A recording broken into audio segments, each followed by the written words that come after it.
Good morning， 各位早安。大家昨天睡得好吗？睡不好，我想很多人这样子哦还是一样，今天非常欢迎各位来参加开源人的年会。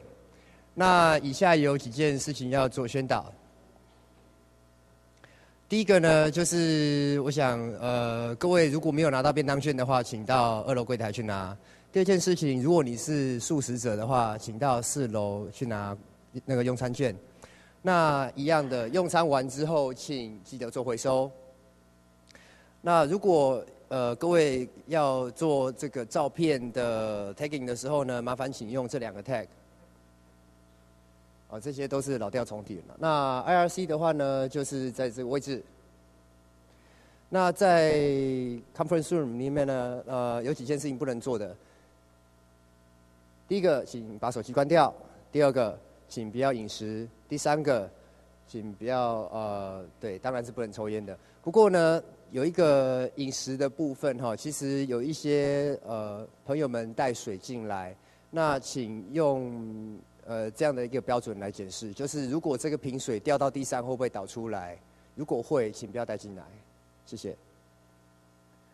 那再来呢，还是一样就是虽然我们昨天有宣导了，还是有一些bandwidth monster 会做一些奇怪的事情，像说玩 SC2 啦或者是玩等等之类的，下载这样的东西那请各位大家帮忙一下，我们的 WiFi 频宽很有限，那为了要让大家都可以上网查到资料，请尽量不要做一些奇怪的事情。当然呢 ，hacking 是无罪的。但是请不要 hacking router， 谢谢。试着拿那个 router 的root password 是怎样？这样是不好的。那再来呢？因为无线讯号，尤其是这一间无线讯号非常的满载，所以如果可以的话，请如果你是在网路线上面，请尽量把你的无线给关掉，把 radio 关掉。那再来呢？自驾无线基地台，虽然我不晓得那有什么用，不过。自驾基地台的朋友，请尽可能的把讯号关小，或者是把它关掉。那再来就是宣导时间，就是在旁边有 Nokia N900 的特卖会，请大家多去捧场看一看。楼上4楼有月之的小书展，那书是75折哦。那一样的，就是议程呢还是会有一些小小的变动，所以呢，请各位密切关注议程组的网址。晚上呢，我们在结束了之后呢，会有一个 shuttle bus， 就会有接驳车把各位送到南港站。所以为了节能减碳，请尽量利用。好，以上报告，那请各位好好的享受今天的会议吧，谢谢。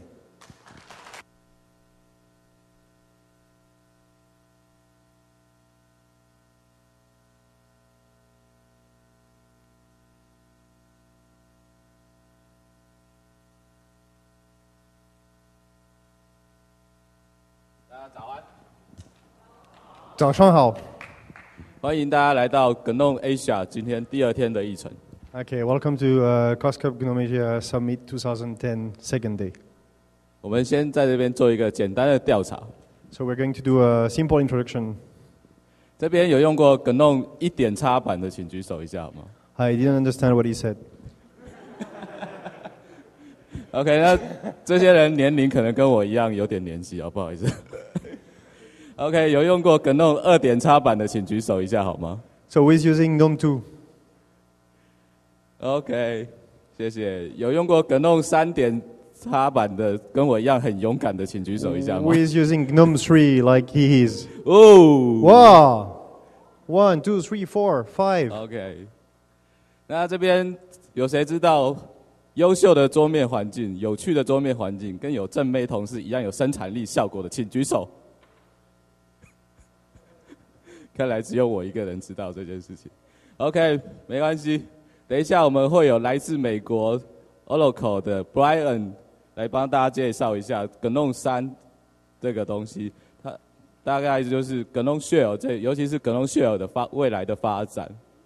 So we're going to welcome Brian. Brian has been involved in GNOME project for the last 10 years. He's been involved in as a maintainer of GDM for the last 105 years, I was told. Oh, sorry, 20 years. OK， 那我们现在欢迎 GDM 的维护者，让我们就用最热烈的掌声来欢迎 Brian。So, welcome, Brian.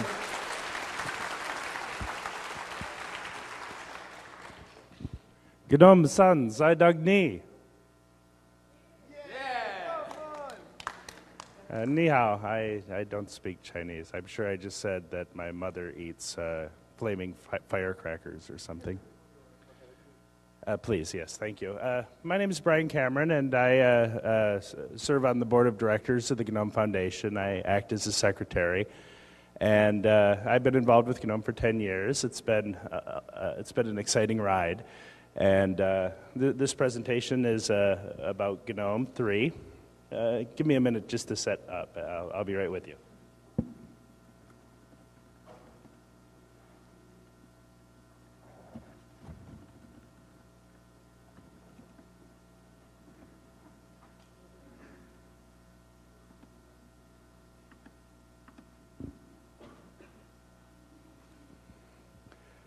GNOME 3 is the culmination of 13 years of hard work by the GNOME software community. We've been working hard to provide a free desktop that can be used by everyone, regardless of their level of ability, their level of income.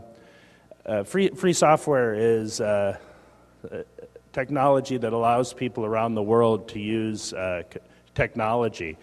And the GNOME community is very proud to be the world's first free desktop. In the GNOME Desktop, the user experience is something that we spend a lot of time thinking about. GNOME has always had a focus of making things simple, making things easy for users.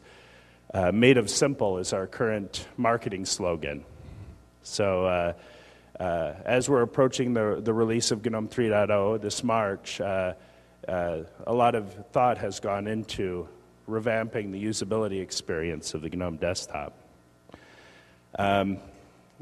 But I think in order to understand the future, it's important to spend some time looking at our past.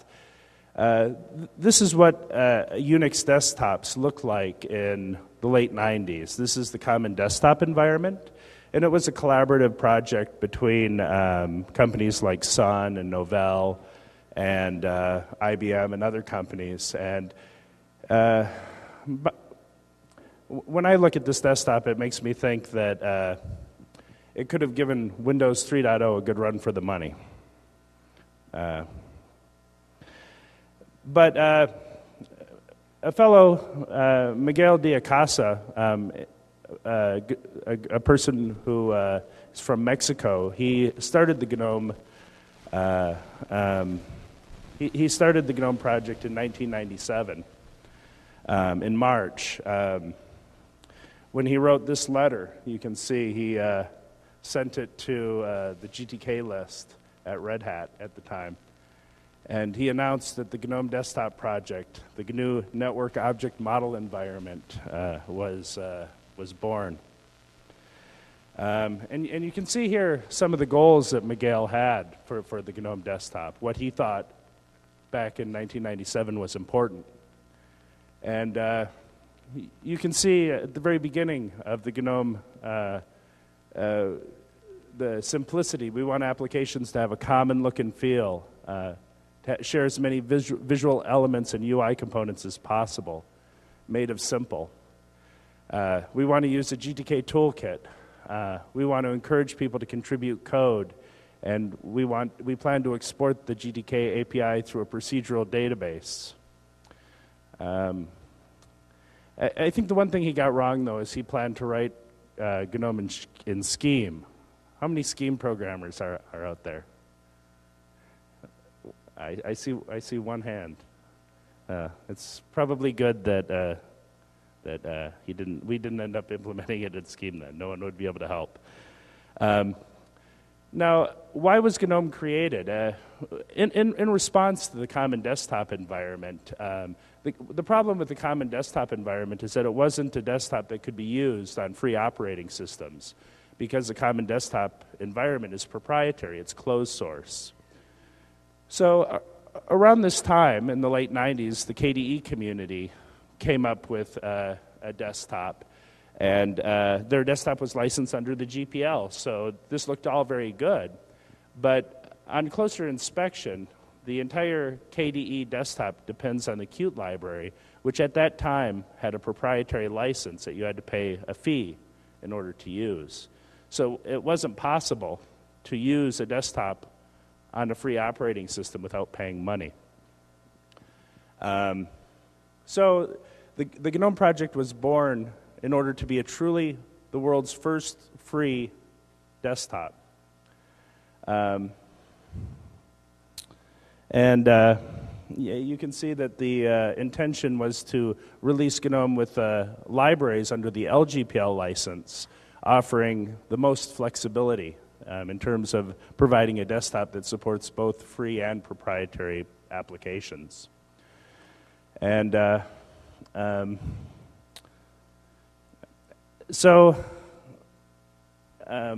you think we succeeded with GNOME-O?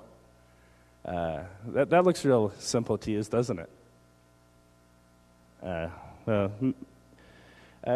Symbian came along and they improved the desktop quite a bit. I think a lot of their work showed the GNOME community a lot of focus in terms of how to improve usability. And the GNOME Foundation, which is an organization that supports the GNOME community, was formed in August 2000 at the Linux World Expo in San Jose. As I said before, I'm a board member of the GNOME Foundation, and the GNOME Foundation is a charity organization that helps to support the GNOME community. GNOME 2.x was released in June 2002, almost 8 years ago. So, as I said before, GNOME 3.0 is a culmination of 8 long years of development effort. When you compare GNOME 2 with what GNOME looks like today, I think the differences are quite outstanding. GNOME 2.0 in its first release did not support accessibility. It wasn't until about GNOME 2.16 that GNOME was usably accessible by people with disabilities. And GNOME 2.0 also didn't have very good removable media support. So if you plugged in a flash disk, nothing would happen. But now in GNOME, the desktop is very responsive to plugging in all sorts of devices, cameras and USB devices. So it works as you'd expect. And now that Fluendo is selling multimedia codecs for use in Linux and Open Solaris, people can now play popular media formats.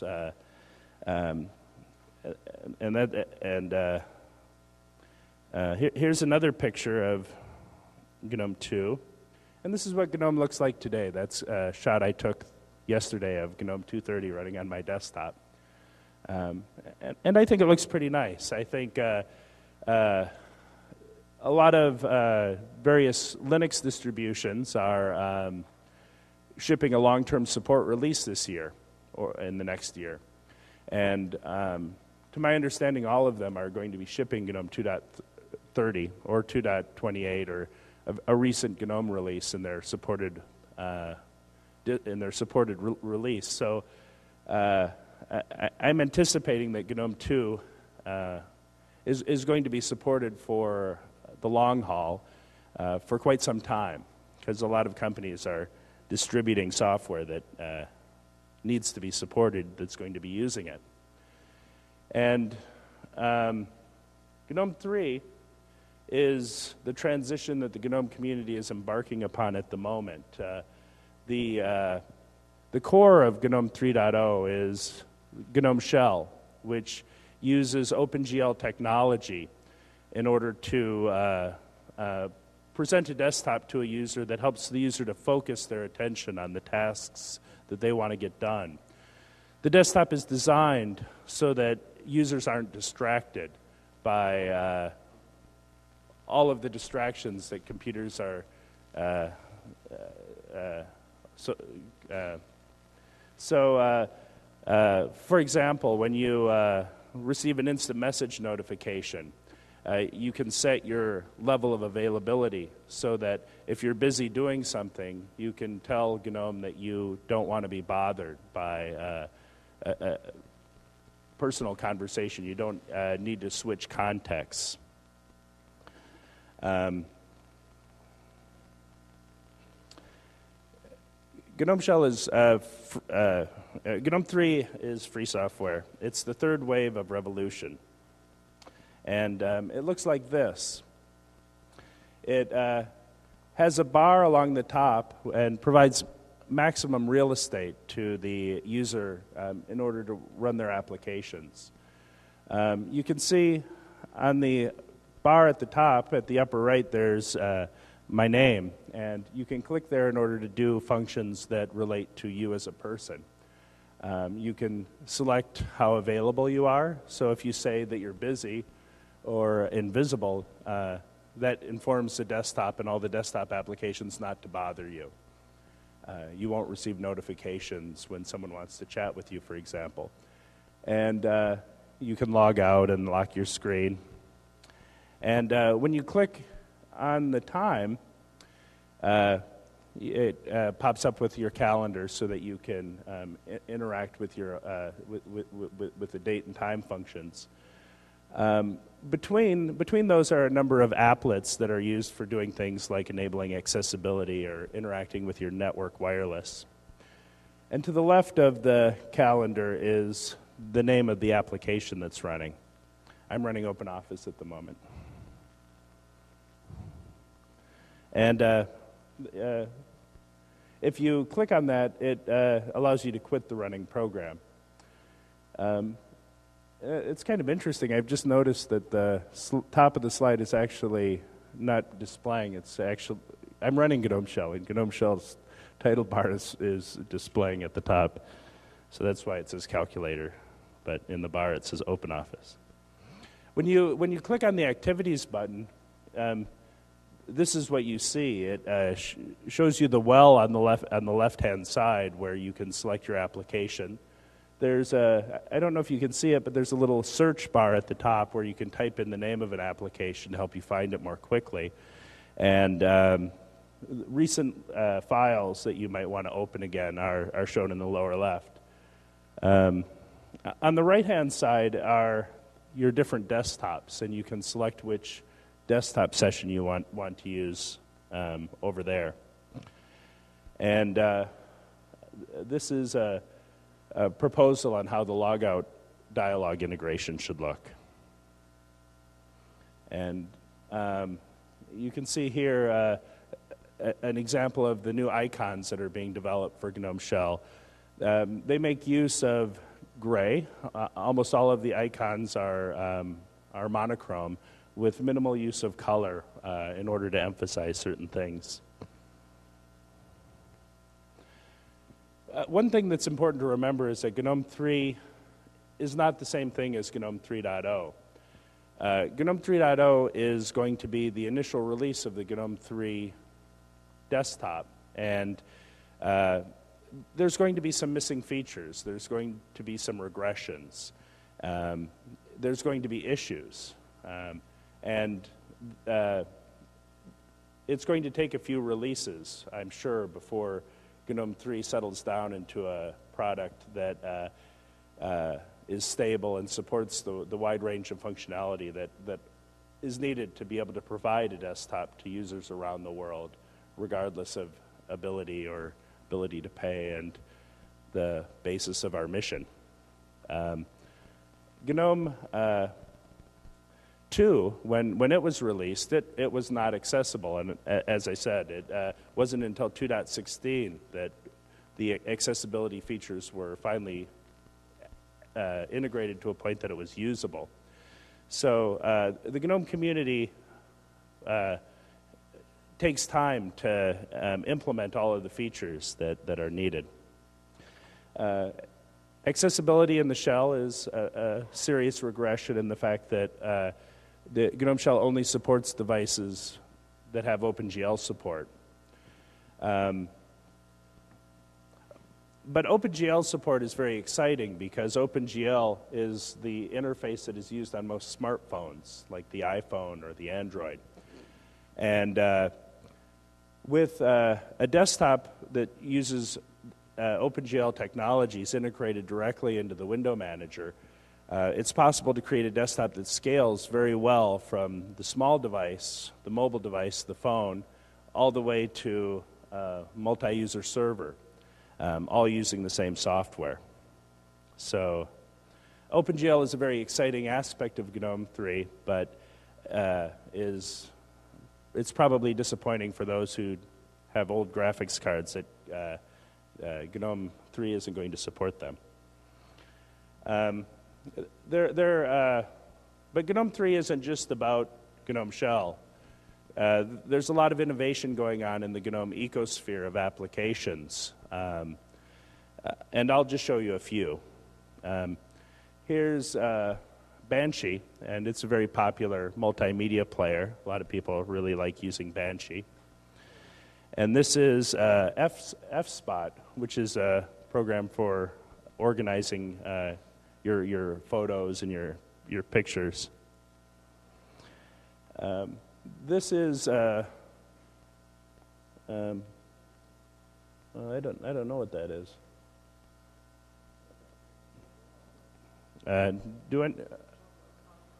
What? Yeah, that's right. It shot well. It's a photo organizer, and it looks really nice, doesn't it? This is PityV. It's an application for creating videos. You can specify the audio and the various video tracks and create your own movie.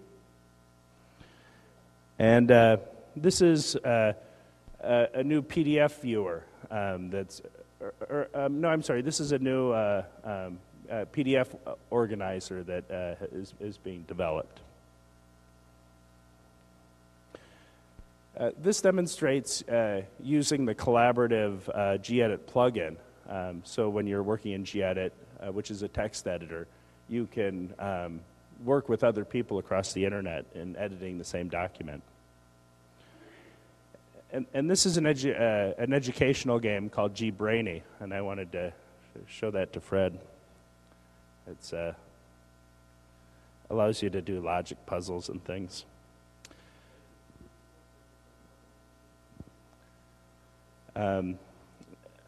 Accessibility is one of the things that is very important to the GNOME community, even though GNOME Shell doesn't fully support accessibility at the moment. There's a lot of work going on in the Kali project.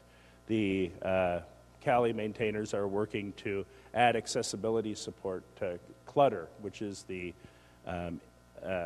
library that GNOME Shell uses to draw all of its widgets.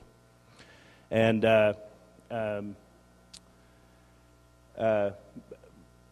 and even though I anticipate that it'll take some time for GNOME Shell to support accessibility, there are a lot of innovative things going on within the accessibility community right now. The accessibility community is in the process of switching the accessibility infrastructure from using Corba, which via the Orbit library and Bonobo, and switching that to using dbus. And the big advantage of doing that is that that creates an infrastructure that other desktops can adopt to also support accessibility. So there are plans to work with the KDE community, and we'll be able to run accessible technology programs cross desktop. So if there's a KDE accessible program, if there's a program that helps you function better, that's a program written in Qt, you'll be able to use it in the GNOME desktop. And if you're using the KDE desktop and there's a GNOME application like Orca or Gawk that you find useful, you can run it in Qt. And regardless of what mix of Qt and GNOME programs you're using, all the programs should be reasonably accessible. A lot of effort has been going on lately to make more kinds of content accessible. There's been a lot of work on events, and a lot of progress has been made, and Events is now, for the first time, usable for people who have disabilities. And you can see we're looking at the design document for GNOME Shell there. This is Ocr Feeder. It's optical recognition. It allows you to scan in documents and convert them to ASCII and to do other useful things. If a blind person can use this to read, they just need to take a book or a piece of paper they have and put it on their scanner, and the computer will read to them whatever information. So, great feature for blind people.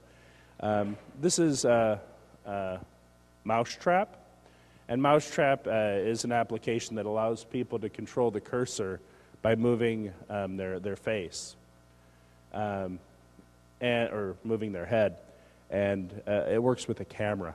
It's a great way for people who have very limited mobility, who can't move their arms, who can't type or use a mouse. You can control the computer. And if you're using a program like Ocr or an on-screen keyboard, you can use the mouse to type. Another exciting innovation is Pulseaudio. The GNOME Desktop has a rich array of audio themes and audio notifications. And with Pulseaudio, you can do interesting things like positional sounds. So like if you have a window on the right-hand side of the screen and it makes a sound, you can make the sound louder out of the right speaker. So Pulseaudio provides a infrastructure so that you can have multiple programs playing audio at the same time and control the mixing behavior in a single point. Another very important aspect of GNOME 3.0 is the work that's gone into redesigning the infrastructure. GNOME 2.0 had a dozen libraries in the platform: Bonobo, Orbit, libgnome Canvas, and libgnome Print, and many others. And all of that functionality that was in a dozen libraries has all been consolidated into just a handful of libraries. So now, moving forward in GNOME 3, you can write exciting desktop applications using just the GTK3, Clutter, dbus, Dconf, G-object introspection libraries. And WebKit is a new HTML engine that's used by Safari that's being integrated in the desktop. There's a lot of interest in supporting it, as well as the Gecko engine.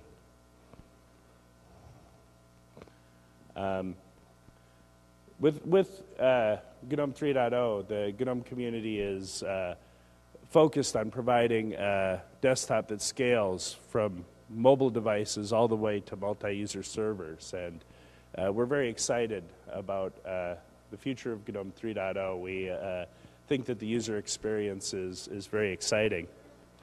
That's the end of my presentation, but I thought that I'd give you a little demonstration of GNOME Shell. This is me running GNOME Shell. One really neat thing about GNOME Shell is that when you move your mouse cursor to the upper left-hand corner, it automatically selects the Activities button. I don't know if you can see it, but when I go up there, it makes a little, like a ripple effect. Does that show up at all? It's kind of cool looking. But anyway, it's a neat feature because in order to run an application, you don't even have to click on anything. You just get into this habit of moving the cursor up to the upper left-hand corner to launch an application. And then you do it again to go back to your work. So it is a nice gesture to flow from one activity to the next. And here is the search menu. So if I type Firefox here, you can see that the Firefox application shows up. If I want to have multiple desktops, I can select them like this, and I can take Firefox and I can say I want to run Firefox in that desktop there.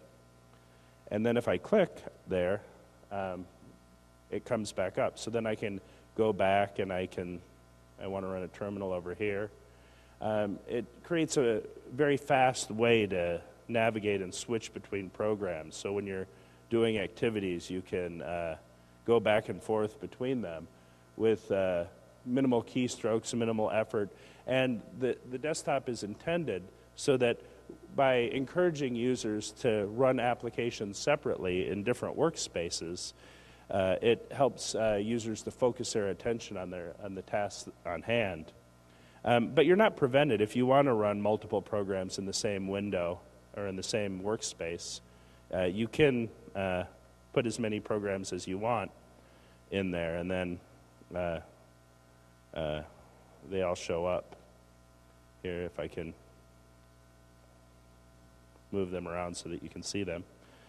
But you'll notice that when I go to this view, that it separates all of the windows so that you can see the title of the window, so you know what program is what. And if you click on a particular program, it focuses that one. And you can also close a window by clicking on the close icon there. So you can close programs from here. Down here in the lower left-hand section is where recent documents are located, so you can run those, or you can load recent documents. Here's the calendar. I know I showed you all of this in the video, but I think maybe it's nice to see it in action, and how easy and quick it is to switch between activities. So I hope that sharing all this information with you makes you excited about the direction of the GNOME project. We're all very excited. We think that this is a great direction for usability. We had a GNOME Usability Hackfest last February and got all of the most experienced usability experts in our community together. And a lot of the usability decisions that went into this interface came out of the hard work that our usability team has done. Especially John McCann deserves a lot of credit for making GNOME Shell possible. So he deserves a lot of credit. And I used a lot of his slides and Owen Taylor's slides from GWADEC when they did GNOME Shell presentations in my presentation. So I wanted to make sure I gave them credit. And I also used some slides from a presentation that that Badad Esfabad put together a couple of years ago in the history of GNOME section. So thank you all very much. If anybody has any questions, I'm happy to answer them. Looks like we have 10 minutes.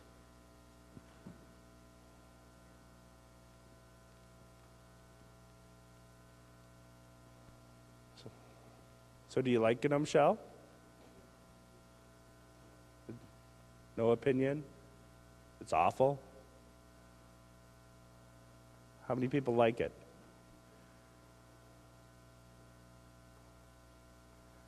How many people don't like it? 各位大家有没有什么问题想要问 Brian 的？ Thank you. 不好意思，我用中文问。那请问一下，那个原本的那个GNOME的那个选单跑到哪里去了？He's asking where is the GNOME classical menu? The GNOME classic menu is gone. You can click on. You can see that similar sections are here. Like I can click on music and pictures and video. Some of the things that you might want to do have been moved into these sections. But the application section, you can click here on this arrow here, and it shows you the well of applications that you can run. So that's where the application list is run. But I think a lot of times people wouldn't use this because let's say I want to run the calendar or the calculator program. What I'd probably do is I'd just go in the search bar and type calc, and the icon just shows up, and I can put it in my workspace. In our usability testing, most people prefer using the search bar to find applications. And then when you go and work in your calculator and you go back, you'll notice that it remembers the last several applications. The calculator, Firefox, and Terminal, the 3 programs that I ran in my demo, are the 3 programs showing at the top. And if I run, let's say I run a chess game, and I go back, you can see now there's 2 rows of applications. So it remembers quite a few applications that you read. So the most frequent applications would be very easy to click on. It remembers for you, so you don't have to. But if the application doesn't show up there, if it's a program you haven't run in a while, like let's say I want to run events, then I can just use the search bar to start up events. It's a little different. But the nice thing is a lot of times we've discovered that when you have the menu of that you have to navigate through, a lot of times users, especially users who have a tremble in their hand, have a lot of difficulty with the mouse losing focus, and then they have to start over again. And the new design avoids those kind of problems. 不好意思，我再问一个问题啊，就是这个设计其实是，前提是使用者要知道你的应用程式的名称，但是当它被翻作中文的时候，使用者会从分类去找，他不会去打那个，甚至他连程式的名称都不知道是什么。那这种情况要怎么办？He's asking if the program name was translated into such like Chinese, even most people don't know the program's name. How to search? How could they search?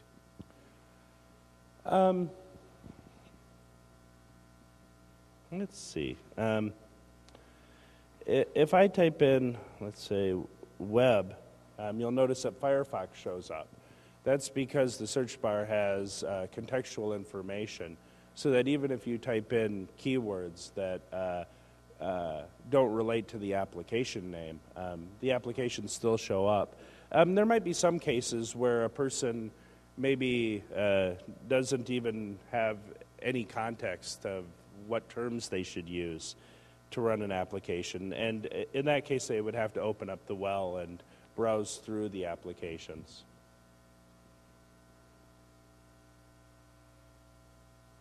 But you can see here that that's not too hard. I mean, if you are having trouble using the search bar, navigating through that list of applications and finding the icon for your application is not much effort. 我想，我们可以看到这么多 icon 是没错，可是当一个初学者来这边看的话，他还不知道那些 icon 是要干嘛的。He mean most people don't understand what the icon present for. Certainly, anytime anyone is using a new operating system, it takes time to get used to the symbols and the but a lot of the icons are intuitive. Many of them are familiar, such as Firefox and Thunderbird, and it might take a user some time to learn their way around the desktop. But I think that's true with any new desktop. There's some degree of learning that goes into figuring out what applications are most useful to you. OK， 各位还有没有什么其他问题想要问的？你说。But if I'm using a locale with the Chinese locale, then I wish to search the application in English, the original English name. How to do that? Example, if we translate the Firefox to Huohu, then I wish to search the Firefox in English, but without using the Chinese? To be honest with you, I have no idea how that works. But that is a really interesting thing to consider. And the next time I talk to John McCann and the other designers of GNOME Shell, I'll highlight that to them as something to consider. So I appreciate comments like that. Okay. Go ahead. Yeah. Do you? So you mentioned no longer supporting non-OpenGL machines.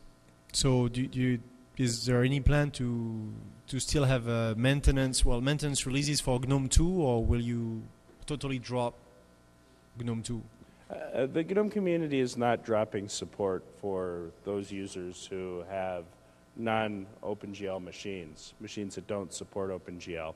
The GNOME community is currently recommending that users with those needs just continue using the GNOME 2 panel, applets, and window manager. And if you continue using the same panel and applets that were used in GNOME 2, then it works fine on OpenGL hardware. Now, it's unclear over time how OpenGL support will be handled. It's perhaps in the future, if there's enough interest and demand for supporting older hardware, then perhaps it would be a good idea to implement a GTK-based front end that basically works similarly to GNOME Shell, but without the animation. So GNOME 3 actually can work with the normal panel and. Yes, if you build GNOME 3 and you run the panel and applets, it works just like it used to. The one complication is that the GNOME 2 panel uses Corba and Orbit, whereas the new GNOME infrastructure uses dbus for all of its applet interaction.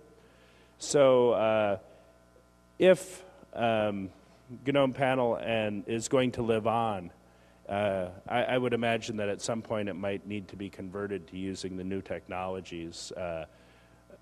But it's not really clear to me now whether that would be more or less work than writing a new GTK front end for GNOME Shell. So I think over time, as it becomes more clear who the stakeholders are and who really needs support, what decisions those organizations make to solve their desktop problem is probably going to drive which approach. And it's hard to predict, even at this point in time, even which players in the community really need non-OpenGL support. So the GNOME 3 desktop acknowledges that screens are getting wider and wider instead of higher and higher by putting all the menu on the right side. GNOME 3 is not going to be available to users before something like about a year. In the meantime, will GNOME 2 actually acknowledge that people have widescreen now and that maybe two panel is a bit too much, one on the top, one on the bottom, or not? Well, that is configurable if you're using. Yeah, I know. I remove it, but by default, you're taking space. How the desktop is configured is typically a decision that distros make. Okay. By default, I believe GNOME only has a single top panel. Oh, really? Am I wrong in saying that? Does anyone know? But I believe it only has a single top panel by default. But a lot of distros change that behavior, and if you wanted that to change, you'd have to talk about that with your distro. With my distro, okay. Thank you. 还有什么问题想要问 Brian 的吗？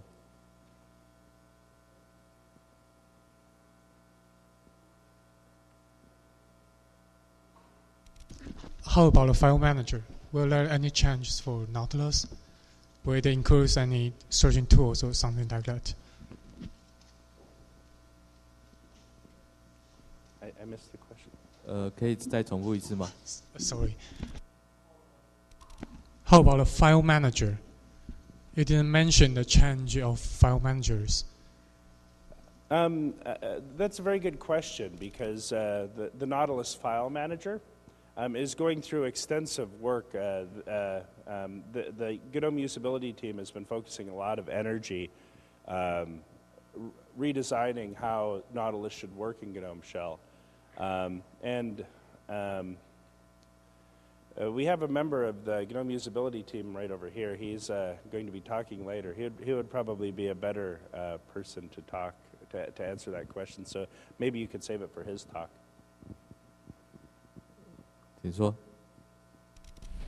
不好意思，用中文。因为想问一下，过去 GNOME 的出现是因为在当初 QT 的授权方式为 GPL， 可能认为这个授权不是很好。那现在 QT 已经改为 LGPL， 那想请问说，在 GNOME 这边是否有打算说，尽量的合并两边的贡献这样子？谢谢。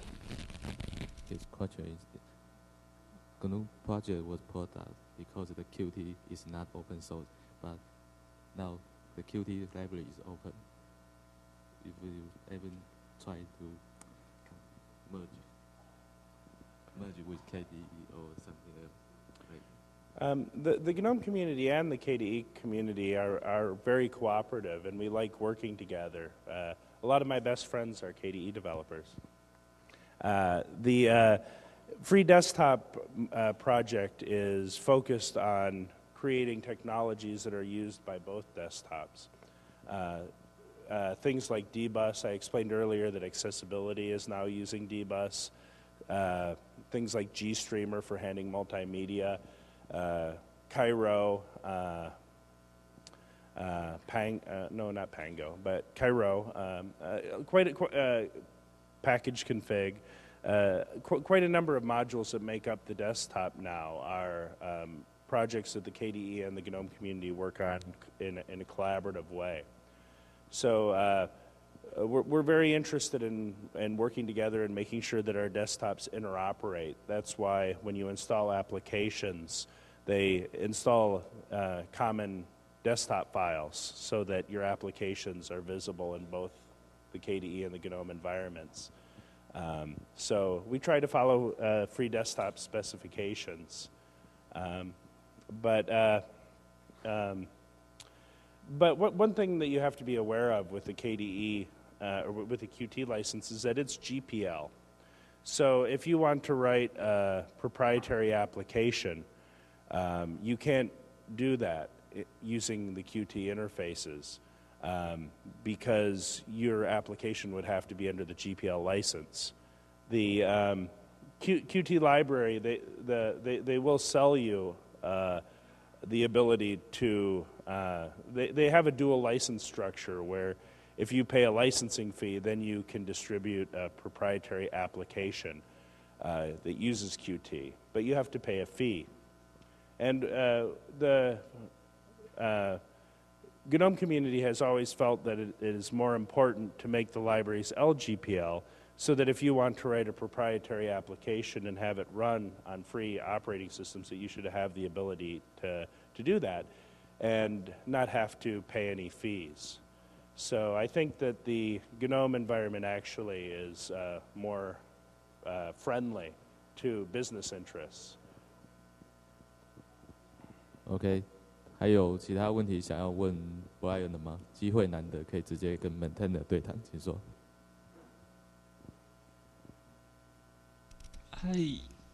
Hello. I have a question. Does GNOME Shell has animation effects like competes or something else? Well, it does have some animations. You notice when I go to the activities menu that there are animations happening there, for example. So yes, the desktop has animations.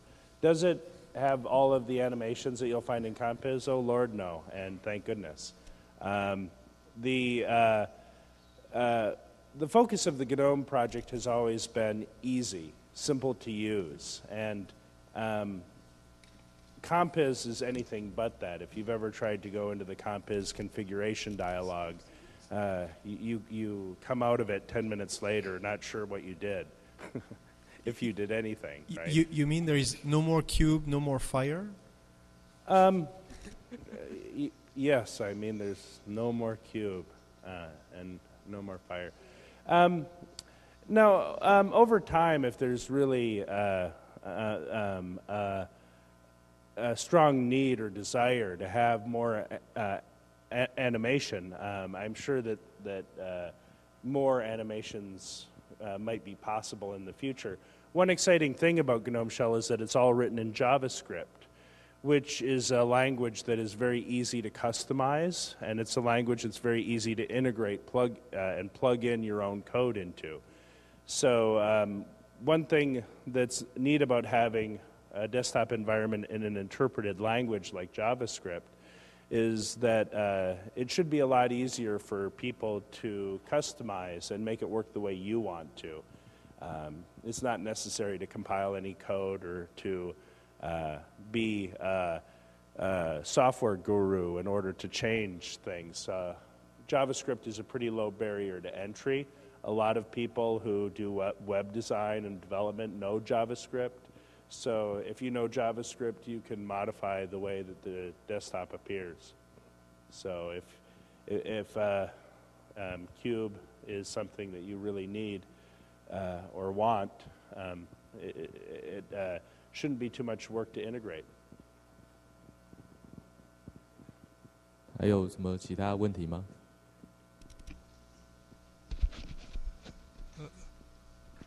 我这边其实是想补充一下刚才有人提的问题啊，他说 QT 因为 GPL 授权导致那其实是误解了。其实当初 QT 最早不是 GPL 授权，它是 QPL 授权，因为QPL 并不被 FSF 认可为 Free Software License， 所以当初一些 distribution 的对 KDE 是否为 Free Software 认为是有疑义的，所以当初包括 Red Hat 之类的厂商才立GNOME成为一个真正 Free Software 的一个 Desktop。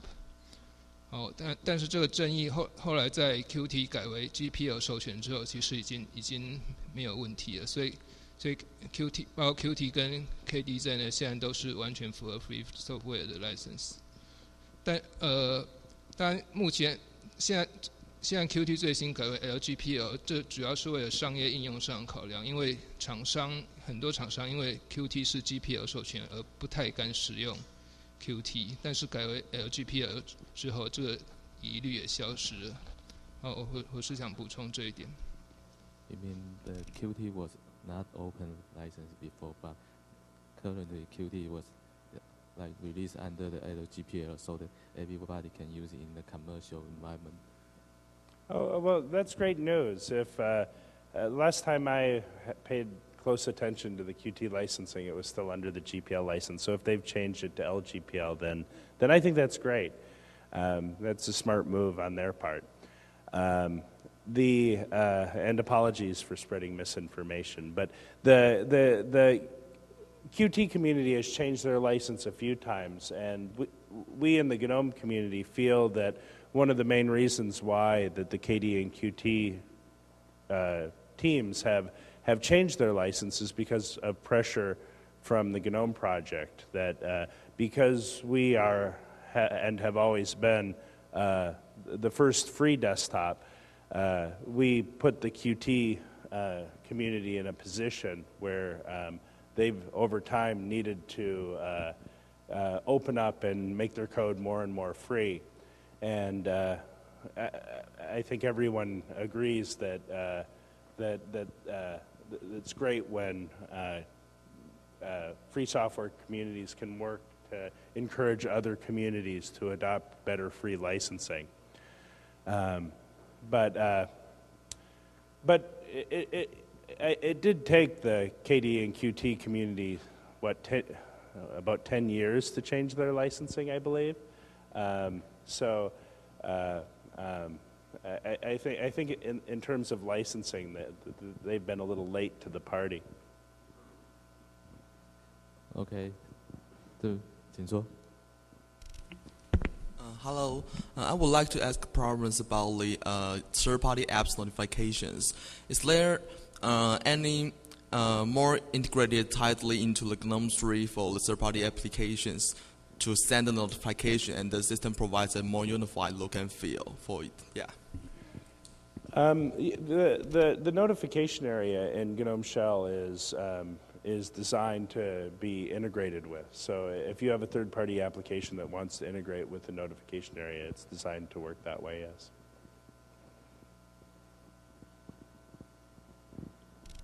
I have a question is why GNOME don't support the NFS for in the remote file system in the file manager? Because currently GNOME File Manager already support the SFTP, the Samba, the WebDiv, a lot of remote file system, but without the NFS. I'm afraid I don't know. 可以再重复一次吗？ Sorry. I mean, any reason GNOME Desktop don't support the NFS? I don't really know the answer to your question. I would suspect that NFS support would vary from hardware platform to hardware platform, or I mean from distro to distro.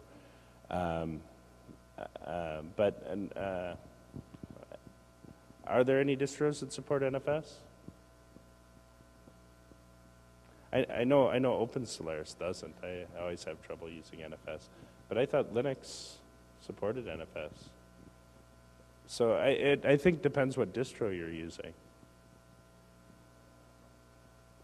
And I think it has a lot to do with the what sort of file systems your kernel can support. I'm sorry, that question is just a little bit outside of my area of expertise. But if you'd like an answer to that question, if you send an email to nautilus-list@gnome.org, I'm sure someone there would know. 这样有回答到您的问题吗？ Yes, thank you. OK， 还有其他人有什么想要问 Brian 的吗？ Actually, I have a question which is not for Brian but for the audience. In 2008, we organized GNOME.Asia Summit, the first edition in Beijing, and after the conference, we started a GNOME user group to address users and developers' need. I've been surprised actually. I've seen people using GNOME 3 here already. Does the audience feel like there is room for a GNOME user group in Taipei, and would people be interested in running the GNOME user group? So the question is for the audience. Maybe they can consider and come talk to us after the meeting, but we would be very happy to share our experience in Beijing, especially the founder and organizer of the Beijing GNOME user group is here. So if people can consider, and maybe you, Timon, or somebody else, I like people to consider. Thank you, Fred. So that was my question to the audience. And also I'd like to encourage, if anyone has any questions about GNOME Shell or the future of GNOME or the direction or any questions about GNOME at all, feel free to come up to me and talk. If you'd like to see some more demos of GNOME Shell in action or accessibility features or whatever you'd like to learn about the desktop, I'm happy to work with you. The GNOME community is always looking for people to help. If you have any sort of interest in volunteering, or participating in the GNOME community as a contributor. We're looking for people with all kinds of skills, from web design to developers to people to help with translation or usability, marketing, legal issues. There's a whole range of things that the GNOME Foundation does, and if you're looking for an exciting project to get involved with, a project that helps people, then definitely pull me aside and let's talk. OK， 大家还有没有什么其他问题想要问 Brian 的，或者是对 GNOME Shell 有什么看法、意见的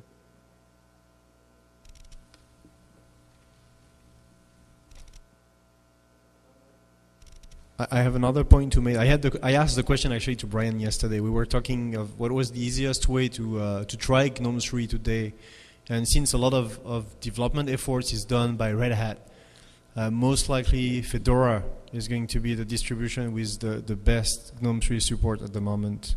Was the answer from Brian, though we haven't tested. But so if people in the audience wants to quickly have a look at GNOME 3 with minimum damages, maybe Fedora would be a good choice to try.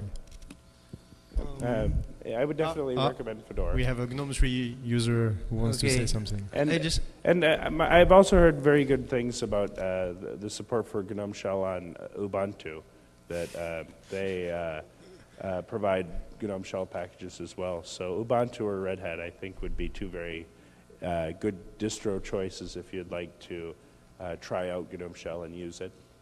Yep, that's right. Sudo apt-get install GNOME-shell, and then you get GNOME Shell on Ubuntu.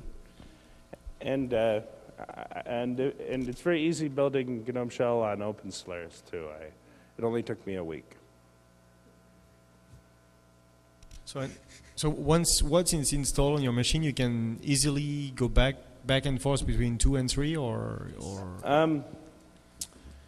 That depends on the integration of how GNOME Shell is integrated. I haven't used Red Hat. I haven't used the recent Red Hat build with the integration, but in talking with John and McCann and Ray Strode, they've integrated it much like Comp is. So when you go to the appearance applet, you can specify whether you want GNOME Shell or the classic desktop in much the same way that you turn on and off Comp.is. And I'm not sure, but I would imagine Canonical is doing it a similar way. If you're using OpenSolaris, I just simply restart the display manager when I want to switch, which works very well for me. But it hasn't been integrated into the desktop quite as well yet. It's not integrated into the appearance applet. But you can use GNOME Shell on OpenSolaris. OK， 还有其他问题，请说。想请问那个在硬体需求的部分，在 GNOME 2跟 GNOME 3之间大概的差异，可以大概说明一下吗？谢谢。Could you make a simple speech about the hardware requirement for the GNOME 2 and the GNOME 3?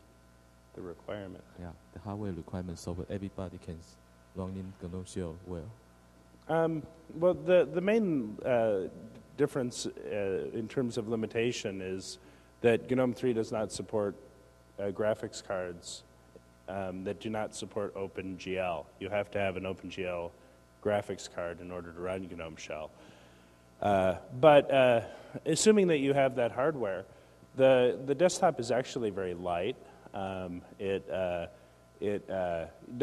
doesn't consume very much CPU, and it doesn't have very high memory requirements. But in order to do the animations that it does, it requires OpenGL support.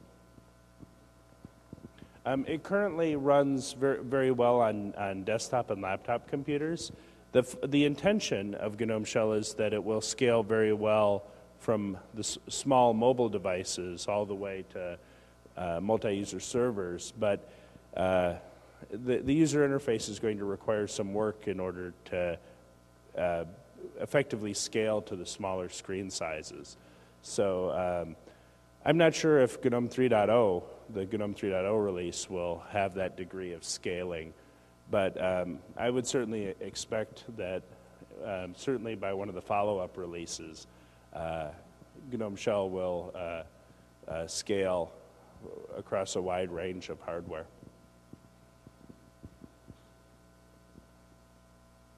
还有其他人有什么问题想问的吗？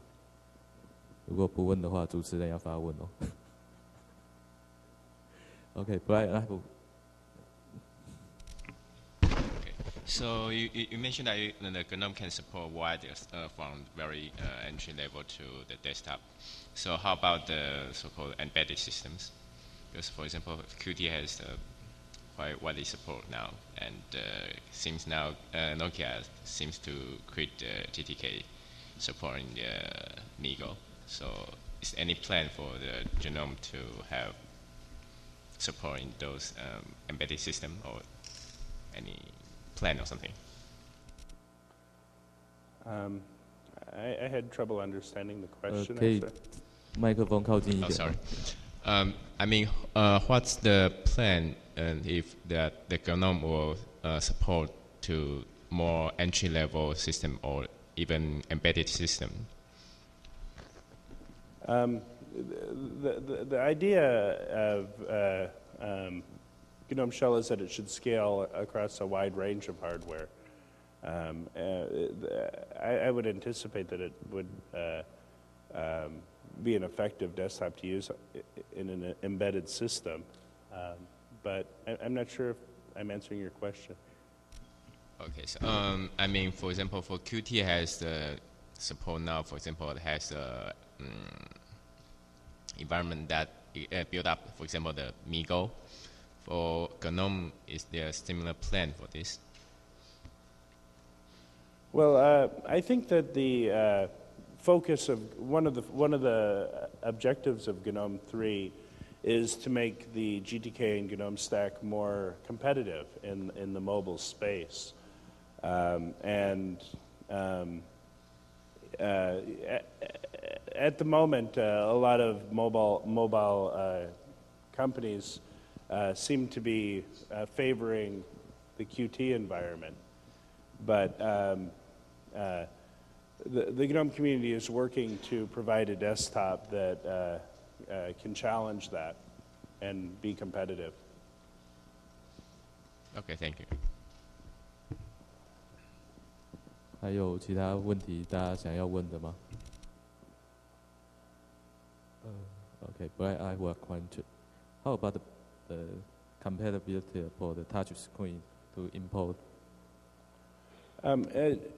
Touchscreen support would need to be implemented at the widget level, and the GTK community is currently working to add touchscreen support to GTK. So GNOME 3 doesn't today support touchscreens, but I think that people can expect to see touchscreen support in the very near future.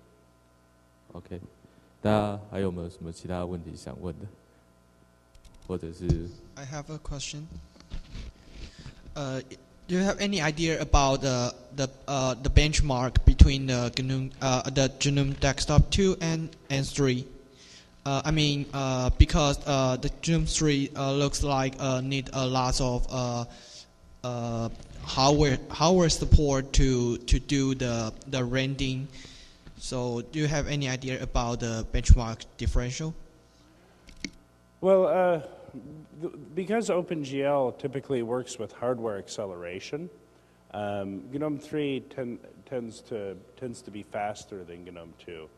The usability has been reworked so that doing activities like switching between windows can be done with very quick actions, so that transitions should be much more speedy than they were in GNOME 2.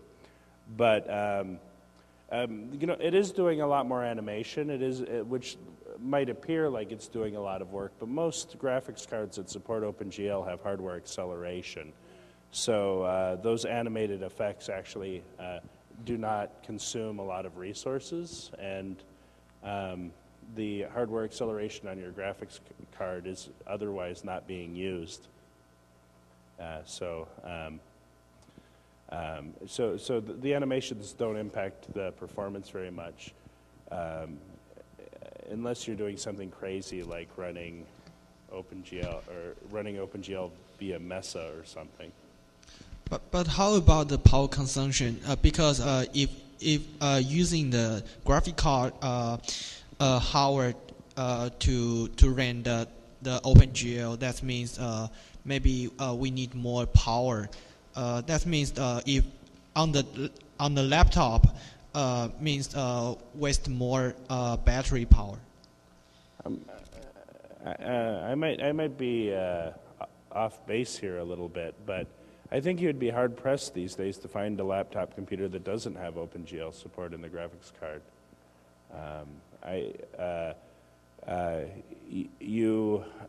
modern hardware, in order to find graphics cards that don't support OpenGL, you have to, you're talking about very low-end hardware, like non-smartphones and very old laptops. But the one laptop per child computer doesn't have OpenGL support, but it's an exception. Well, SMI card actually have very poor OpenGL support. They just do a draw, rectangle, and I think they support only 2 features. So what's the name?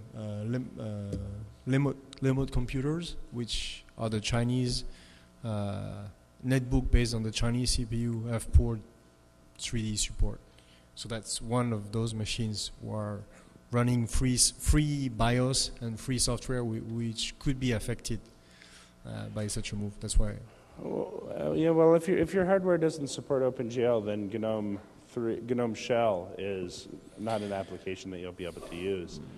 And I can sympathize with you. I happen to work for Oracle, and Oracle's leading desktop project is the Sunray, which also doesn't support OpenGL. So there are a lot of people within the community, such as myself and many of the people who work at Oracle on the desktop, who are working towards finding a good, effective solution for providing a more modern desktop experience on lower-end hardware. And maybe we can work together to find a solution that where we can cooperate. As I said, there's a few options. The GNOME community is currently recommending to continue using the GNOME 2 panel, which still works fine. And as I said, another option might be to implement a GTK3 front end for GNOME Shell. But it probably doesn't make sense to try to go in that approach until the GNOME Shell dialog it becomes a little more stable. At the moment, they continue changing it. They're tweaking the usability. As it rolls out into production and end users start using it, I'm sure there'll be a lot of feedback and there'll be a lot of changes. As I said, it currently doesn't scale well to small devices, so it's going to take some work to redesign the GUI so it not only looks good on laptops and desktops, but scales really well. And personally, I think a really neat approach to solving the problem would be to write a GTK3 front end. But I think it probably makes sense to wait until the GNOME Shell user interface stabilizes more before embarking on that. Otherwise, you're playing too much catch-up, rewriting code as the GNOME Shell community rewrites their code. So I think there are a number of people within the GNOME community who want to support low-end hardware. So as I said, let's work together. And the people at Oracle who need to support Sunray, I'm sure there's other people at other organizations who, like yourself, who need to support older hardware. And we can figure out how to solve that problem, because that's the advantage of using free software, that we can do that. OK， 因为今天时间的关系，我们这一场 session 到这边结束。那我们用最热烈的掌声，谢谢 Brian 为我们带来这么精彩的演说，谢谢。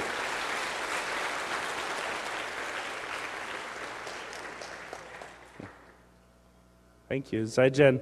如果大家还有其他的问题的话，也欢迎私下再来找 Brian。谢谢大家。